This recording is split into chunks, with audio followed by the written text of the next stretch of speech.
Ingredient branding என்ன அப்படின்னா, என்னுடைய ப்ராடக்டை சொல்றதுக்கு பதிலாக அகைன் திரும்ப சொல்றது எஃப்எம்சிஜியோட நிற்கிறாங்க. எல்லா இதுக்கும் நீங்க அப்ளை பண்ணுங்க. உங்கள்கிட்ட இருந்து ஃபீட்பேக் நான் எதிர்பார்க்குறேன். என்னுடைய ப்ராடக்டை சொல்றதுக்கு பதிலாக அதுக்கு உள்ள என்ன இருக்குதுங்கிறத சொல்லுங்க. அது என்ன ரா மெட்டீரியல் நான் யூஸ் பண்றேங்கிறத சொல்லுங்க. ஸோ எனக்கு உடனடியாக தோணுது இன்டெல் இன்சைட் அப்படின்னு. ப்ராடக்ட் வேற, ஆனால் என்ன சொல்றாங்க, உள்ள சிப்பை பத்தி பேசுறோம். நான் இன்டெல் சிப் யூஸ் பண்றேன் அப்படிங்கிறோம். இந்த இன்டெல் இன்சைட் எல்லாருக்குமே தெரியும் தானே.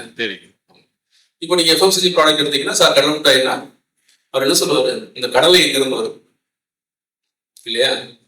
அந்த நாய்ஸ்ல என்ன சொல்றான், இதுல நான் பாமாயில் யூஸ் பண்ணல. புரியல? ஸோ உள்ள இன்கிரீடியன்ஸை பத்தி பேசக்கூடியது.